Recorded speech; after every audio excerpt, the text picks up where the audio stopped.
Good morning. परिष्कार classes सरदार sir के YouTube channel में आपका स्वागत है। आज है 15 जुलाई और अपन डिस्कस करेंगे 15 जुलाई का करंट अफेयर डोज नंबर 45। 15 जुलाई के जितने भी करंट अफेयर के क्वेश्चन बनते हैं वो आपके सामने लेकर आया हूँ मैं। आप अपने परिष्कार को इंस्टाग्राम और फेसबुक पेज पर भी फॉलो कर सकते हैं और PDF के लिए टेलीग्राम चैनल को ज्वाइन कर ले।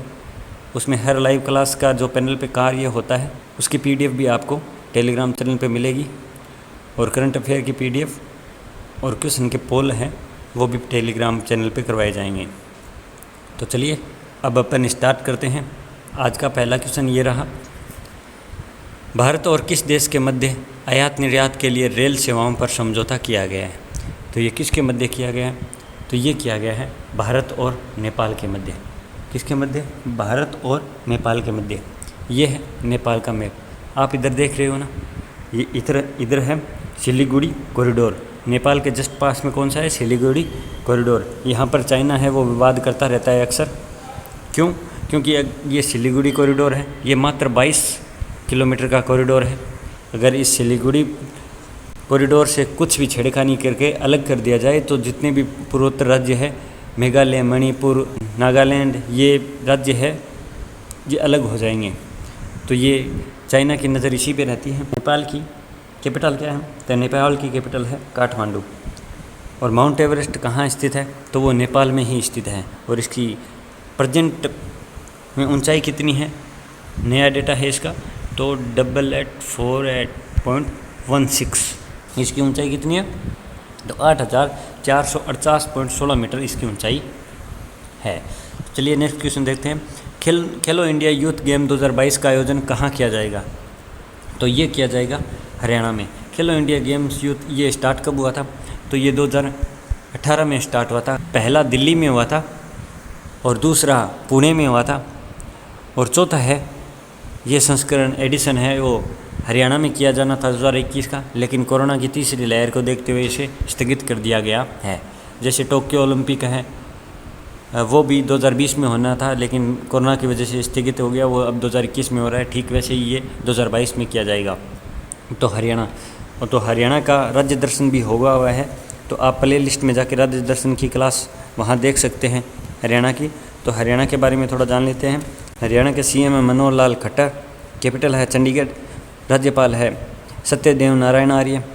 और हाल ही में करंट में क्या क्या कुछ चलाया गया है? तो हवाई टैक्सी मेरी विरासत योजना, मेरा पानी मेरी विरासत योजना, ये करंट में चलाया गया। और नेशनल पार्क कौन कौन से हैं? तो सुल्तानपुर नेशनल पार्क है और कल्लेसर नेशनल पार्क है। तो चलिए नेक्स्ट क्वेश्चन देखते हैं आप। हाल ही में ICC player of the month June का अवार्ड किसे मिला है? यानी ये player of the month June का अवार्ड किसे मिला है? तो ये मिला है, इसमें ये ऑप्शन है वो आपके सामने गलत आ गए हैं, तो मैं आपको बोल देता हूँ, वो शायद कॉपी पेस्ट हो गए हैं। ऑप्शन बोल देता हूँ मैं इनके, तो इसके ऑप्शन लिख लीजिए आप, PDF में आपको करेक्शन करके मिल जाएगा। तो इसमें हो जाएगा ऋषभ पंत, दूसरा ऑप्शन है सोफी एलेस्टोन, दो न्यूजीलैंड के हैं, और तीसरा ऑप्शन है ड्वेन कॉनवे, और चौथा इनमें से कोई नहीं कर लेना। तो सोफी एलेक्स्टोन और ड्वेन कॉनवे ये दोनों हैं वो ICC player of the month बने हैं। पुरुष में तो बने हैं सोफी एलेक्स्टोन और महिला में बने ड्वेन कॉनवे है वो महिला में प्लेयर ऑफ द मंथ बने हैं। तो ICC की स्थापना कब हुई थी? तो 1909 में इसकी स्थापना हुई थी। इसके प्रेजेंट टाइम के प्रेसिडेंट कौन है? तो ग्रेग ब्रकले साहब हैं। हेडक्वार्टर है मुंबई में। और CEO कौन थे जिन्होंने इस्तीफ़ा दे दिया? तो मन्नू साहनी ने इस्तीफ़ा दिया है हाल ही में। तो चलिए नेक्स्ट क्वेश्चन देखते हैं। किस राज्य में लेमरू हाथी अभयारण्य के क्षेत्र में कटौती की जा रही है? तो ये किस में की है? तो ये की है छत्तीसगढ़ में। किस राज्य में की है? छत्तीसगढ़ में की है। छत्तीसगढ़ के कोबरा ज़िले में की है। छत्तीसगढ़ के कोबरा ज़िले में की है। छत्तीसगढ़ की कैपिटल क्या है? तो रायपुर है। CM कौन है? तो भूपेश बघेल साहब है। गवर्नर अनुसुईया उइके है। नेशनल पार्क कौन कौन से हैं? तो इंद्रावती, कांगोर घाटी और गुरु घासीदास और अचन कुमार, ये नेशनल पार्क है वहाँ पे। और ई-लोक अदालत का पहला राज्य है। मनरेगा के तहत सबसे ज़्यादा रोजगार देने वाला राज्य है। मेहनतारी दुलारी योजना, अंबिकापुर में भारत का पहला गार्बेज कैफ़े है वो स्टार्ट किया जाएगा। सतत विकास लक्ष्य के लैंगिक मामले में पहला स्थान किसका है, तो वो छत्तीसगढ़ है, और सबसे लास्ट स्थान किसका है, तो वो बिहार का सबसे लास्ट का स्थान है। तो चलिए नेक्स्ट क्वेश्चन आप देखते हैं। इस देश के द्वारा भीम ऐप की स्वीकृति को सक्षम कराया जाएगा, तो ये किसके द्वारा किया जाएगा, तो ये भूटान के द्वारा किया जाएगा। किसके द्वारा, तो ये भूटान के द्वारा किया जाएगा। तो भूटान की कैपिटल क्या है, तो भूटान की कैपिटल है थिम्पू। मुद्रा कौन सी है वहाँ की, तो मुद्रा है नगलथुरम। क्या है, नगलथुरम। पीएम है लोटे तेरसे। क्या है, लोटे तेरसे वहाँ के पीएम है। तो चलिए नेक्स्ट क्वेश्चन देखते हैं। किस राज्य सरकार ने 14 कंपनियों के साथ समझौता किया है, तो ये किसने किया है, तो ये आंध्र प्रदेश राज्य ने किया है। किसने किया है, आंध्र प्रदेश राज्य ने किया है। तो आंध्र प्रदेश की कैपिटल आपको पता है कितनी है, 3 है। तो लेजिस्लेटिव कैपिटल है अमरावती, एग्जीक्यूटिव कैपिटल है विशाखापट्टनम, और जुडिशियल कैपिटल है कुर्नूल। और सीएम कौन है, तो जगत मोहन रेड्डी जी सीएम है। गवर्नर है विश्वभूषण हरिचंद्रन। और आपको ये बता दूं कि भाषा के आधार पर गठित होने वाला पहला राज्य है। जगन्नाथ विद्या दिवेना योजना चलाई गई है। निगाह ऐप कोविड फार्मा चलाया गया है। और नेशनल पार्क कौन कौन से हैं, तो पापीकोंडा और श्री वेंकटेश्वर नेशनल पार्क है। कहाँ पर, आंध्र प्रदेश में है। तो चलिए नेक्स्ट क्वेश्चन देखते हैं। कौन सा देश 2026 BWF विश्व चैंपियनशिप की मेज़बानी करेगा, तो ये कौन सा देश करेगा, तो ये अपना भारत है, वो करेगा 2026 में BWF विश्व चैंपियनशिप की मेज़बानी। तो चलिए नेक्स्ट क्वेश्चन देखते हैं। किस राज्य सरकार के द्वारा ओलंपिक स्वर्ण पदक के विजेताओं को 6 करोड़ रुपए देने की घोषणा की है, तो ये किसके द्वारा की गई है, तो ये उत्तर प्रदेश सरकार के द्वारा की गई है। किसके द्वारा की गई है, तो ये उत्तर प्रदेश के द्वारा की गई है। और आपको पता है उत्तर प्रदेश जनसंख्या नियंत्रण का नियम लेके आए हैं, 2 चाइल्ड पॉलिसी, जिसके तहत ये है कि अगर 2 से ज़्यादा किसी के बच्चे हुए हैं तो उसे सरकारी नौकरी नहीं मिलेगी और सज़ा भी दी जा सकती है, और जिसके एक ही बच्चा है उन्हें सम्मानित भी किया जाएगा। तो ये योगी जी लेके आए हैं। तो उत्तर प्रदेश के सीएम योगी जी है ही, और कैपिटल है लखनऊ, जो गोमती नदी के किनारे स्थित है। और इसका राजकीय पशु है बारहसिंगा। हाल ही में करंट में क्या चलाया गया है, तो काला नमक चावल महोत्सव चलाया गया है। और नवीन रोजगार छतरी योजना चलाई गई है, और बाल श्रम विद्या योजना चलाई गई है। ये उत्तर प्रदेश में हाल ही में कुछ करंट में कुछ चेंजेस किए गए हैं। नेक्स्ट क्वेश्चन देखते हैं।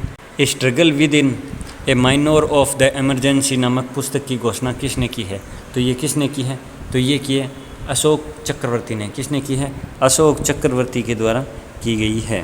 चलिए नेक्स्ट क्वेश्चन देखते हैं। मथुर कवचम अभियान किस राज्य द्वारा चलाया गया है, तो मथुर कवचम किस राज्य के द्वारा चलाया गया है, तो ये केरल राज्य के द्वारा मथुर कवचम अभियान चलाया गया है। केरल, तो ये है। चलिए केरल के बारे में जानते हैं। तो सीएम कौन है, तो पिनरई विजयन। गवर्नर कौन है, तो आरिफ मोहम्मद खान है। कैपिटल है तिरुवनंतपुरम। राजकीय पशु आपको मैंने काफ़ी बार बताया है, कर्नाटक, केरल, झारखंड के कौन से राजकीय पशु है, हाथी है। और प्रमुख त्यौहार कौन से हैं, तो थेम, ओणम और त्रिशूरपुरम ये प्रमुख त्यौहार है।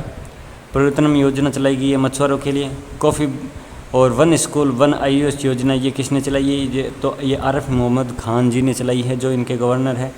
और तिरंगा रैपिड पहल और ब्रेक द कार्टून अभियान चलाए गए हैं। और नीति आयोग के इंडेक्स में पहला स्थान किसका है, तो वो केरल का है। तो चलिए नेक्स्ट क्वेश्चन देखते हैं। BKS साहित्य पुरस्कार हाल ही में किसे मिला है, तो ये किसे मिला है, तो ये NN पिल्लई को मिला है। किन्हें मिला है, NL पिल्लई। BKS इसकी फुल फॉर्म क्या है, तो बहरीन कार्लिया समाजन। क्या, बहरीन कार्लिया समाजन। नेक्स्ट क्वेश्चन देखते हैं। किस देश के द्वारा गूगल पर 500 मिलियन यूरो का जुर्माना लगाया गया है, तो ये किस देश के द्वारा लगाया गया है, तो ये फ्रांस के द्वारा लगाया गया है। ये क्यों लगाया गया है, तो इनका ये मानना है, जो फ्रांस के पत्रकार हैं उनका ये मानना है कि जो उनकी न्यूज़ है, ये कठिन परिश्रम करके न्यूज़ लेके आते हैं, और उनकी न्यूज़ है वो गूगल है फ्री में, अलग जगह फ्री में उपलब्ध करवा देता है।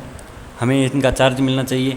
हम इतनी मुश्किल से न्यूज़ लेके आते हैं और गूगल है वो फ्री में ही इनको पब्लिश कर देता है। तो इसको लेकर 500 मिलियन डॉलर का किस पे लगाया है, तो गूगल पे लगाया है। गूगल के CEO कौन है, तो सुंदर पिचाई साहब CEO है। तो चलिए नेक्स्ट क्वेश्चन देखते हैं। राष्ट्रीय डॉल्फिन अनुसंधान केंद्र का स्थापना कहाँ की गई है, तो ये कहाँ की गई है, तो ये पटना में की गई है। कहाँ की गई है, पटना में। अदर ऑप्शन पे भी थोड़ी नज़र मार लेते हैं। तो बोध गया और राजगीर ये दोनों बिहार के हैं और ये हरित ग्रह हरित ऊर्जा शहर है। बोध गया में आपको पता है भारत की सबसे बड़ी महात्मा बुद्ध जी की लेटी हुई प्रतिमा स्थापित की गई है। और नालंदा में ग्लास ब्रिज है, वो बनाया गया है पूर्वोत्तर भारत का। पूर्वोत्तर भारत का ग्लास ब्रिज है, वो कहाँ बनाया गया है? तो नालंदा में बनाया गया है। नेक्स्ट क्वेश्चन देखते हैं, जगन्नाथ रथ यात्रा उत्सव 2021 का आयोजन कहाँ किया गया? तो ये उड़ीसा के पुरी में किया गया। कहाँ? उड़ीसा के पुरी में किया गया है और ये भगवान जगन्नाथ के लिए किया जाता है। और 12 जुलाई को ये रथ यात्रा स्टार्ट हो गई। तो चलिए, ये कहाँ है? तो वो उड़ी में है, उड़ीसा में है। तो थोड़ा उड़ीसा के बारे में जान लेते हैं। सीएम कौन है? नवीन पटनायक साहब। गवर्नर है गणेशी लाल। वेलर द्वीप है इसमें, तो उसका नाम बदल कर अब कर दिया है एपीजे अब्दुल कलाम द्वीप। और कैपिटल है भुवनेश्वर। मिशन 0F योजना स्टार्ट की गई है कहाँ? तो वो उड़ीसा में की गई है। स्वच्छ बिंदु सागर पहल। और सबसे बड़ा हॉकी स्टेडियम है वो कहाँ बन रहा है? तो वो राउरकेला उड़ीसा में बन रहा है। और चिल्का झील भारत की सबसे खारे पानी की झील है, वो भी कहाँ है? तो वो उड़ीसा में है। चलिए नेक्स्ट क्वेश्चन देखते हैं। किस IIT के शोधकर्ताओं ने आलू की बीमारी का पता लगाने के लिए एक ऐप विकसित किया है? तो ये IIT मंडी ने ऐप विकसित किया है। इसके तहत जो आलू का पौधा होगा उसकी पत्तियों की फ़ोटो क्लिक करके पता लगाया जा सकता है कि आलू के पौधे पर कौन सा कीटाणु बैठा है और इससे कौन सा रोग हो सकता है। डोज का क्वेश्चन है, इसका सही आंसर उत्तर प्रदेश है और ये आपके लिए छोड़ा गया क्वेश्चन है। दोस्तों, अगर वीडियो पसंद आया है तो चैनल को लाइक, शेयर और सब्सक्राइब कर दीजिए। और टेलीग्राम चैनल को ज्वाइन करना ना भूलें, क्योंकि इस पर हर स्टडी मटेरियल की PDF है वो टेलीग्राम पे मिलती है। तो आप टेलीग्राम चैनल को ज्वाइन कर लें। और फेसबुक पेज और इंस्टाग्राम को भी आप फॉलो कर सकते हैं। वहाँ पे अगर आपको कोई भी क्वेश्चन हो, मन में डाउट हो, तो आप इंस्टाग्राम पे मैसेज कर सकते हैं। ये इसका आंसर आप देना। तो इसी के साथ मैं आपसे आगे लेता हूँ। जय हिंद, जय भारत, बाय बाय।